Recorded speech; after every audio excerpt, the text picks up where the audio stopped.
Hey, what's up, folks? How we doing? Man, Antonelli here. Today we're looking at some fielding mechanics from the shortstop position. We can really use these mechanics from any infield position, but this just happens to be from shortstop. So we've got spring training video.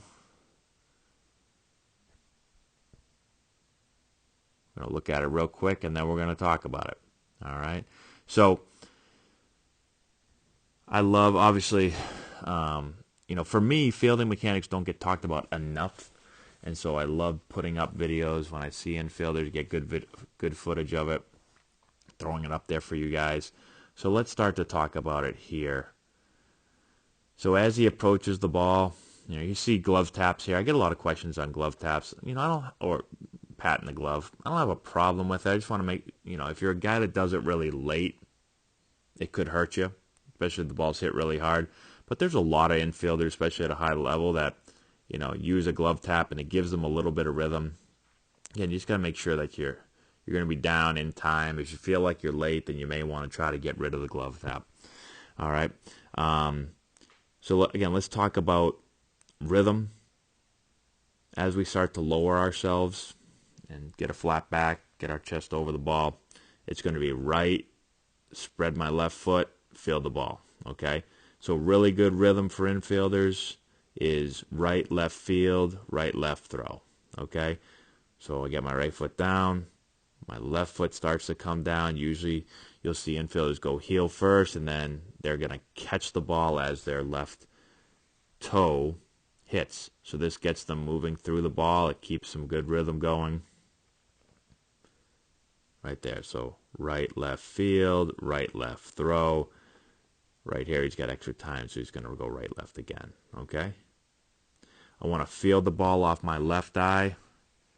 So I don't want to field the ball to the right side of my body because I'm moving to my left. Any infielder throwing the first is moving to their left. And so if you're moving left and you field the ball off to your right and the ball comes up, takes a bad hop and hits you, typically it's going to hit you here and bounce this way because you're moving to your left. So if you play it over your left eye and it comes up and hits you, it'll typically bounce back down towards where you're going, and you can replay the ball.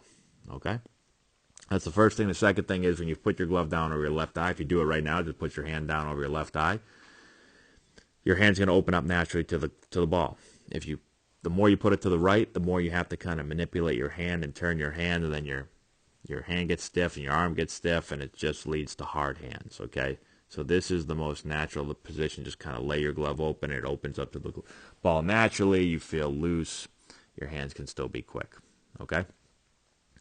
Now when you get down, flat back, we tell our players I should be able to iron a shirt or iron right off your back. You should be like an ironing board.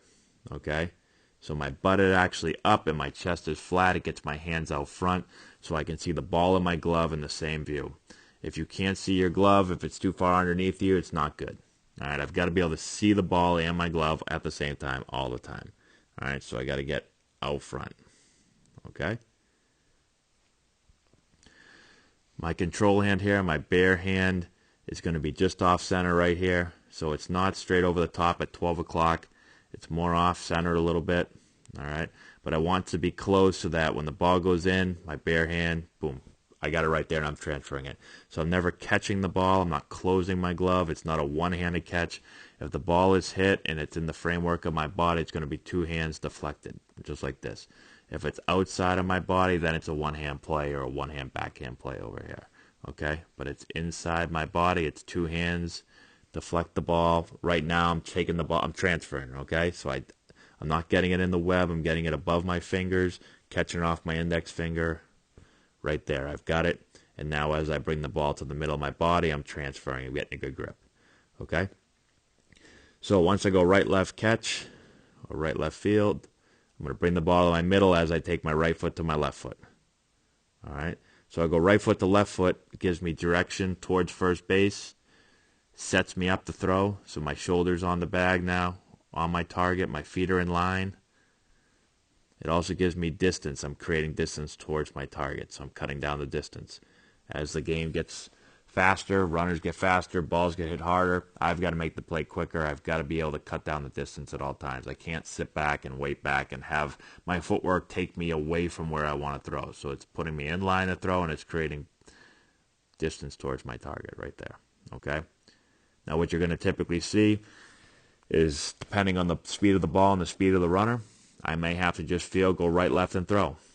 There may be times, if the runner's not super fast or the ball's not hit really slow, that I can go right, left, and then I go right, left again. So right to left the target, and then right to left the target again if I have to. If the guy falls down, I can go right to left the target again. I can do it as many times as I want. All right? But the speed of the ball and the speed of the runner will dictate how many times I have to do that. All right? As I'm doing that, I'm bringing the ball to the middle of my body. For me, this is a really good position of balance and a power position, right? Every sport is going to bring the ball to the middle of their body. Basketball, quarterback in football. Every position. Pitcher sets in the middle of his body. Outfielder. Doesn't matter. Catcher breaks in the middle of our body, even though most people think it's by the air. It's middle of the body, and then the ball goes up. Okay? So I want to break my hands from the same point as much as possible. If I can get a consistent break point, I'm going to have a consistent arm action, and I'm going to have consistent accuracy to first base. All right? So it comes up. He kind of breaks his hands here, and because he's not going to throw right away, because he's going right to left and then right to left again, he brings his hands back together again now, and then he goes right to left to target. Short arm action, in line, throw. All right, so that's breaking it down. If you just use those things right there, you can really become a better infielder, and you can coach infield just by using those things right there on a routine ground ball. Those are some of the important things for me. Make you a consistent infielder. Again, guys that are really consistent with their actions, are consistent with how many times the ball goes in the glove, how many times they transfer consistently, and the accuracy of their throws. So consistent actions will lead to consistent results, consistent throws to first base, and a lot of outs. So let me know if you have any questions. Hopefully you guys got a lot of that. Go check out our other infield videos. We've put a ton up. I love all aspects of baseball, but I'm really a fielding nerd. And a hitting nerd, but fielding nerd. So check those out. We got a ton of videos on fielding, on infield play. Let me know in the comment section below if you have any questions. Subscribe to the channel if you haven't done so already. Give the thumbs up. Share the video with all your friends. All that good stuff. Check out the description box below. Got a bunch of stuff down there. We got to deal with Plate Crate and a bunch of other things. So go down and check that out. And that's all I got, guys. Thanks again for watching. I appreciate it. And we will talk to you later.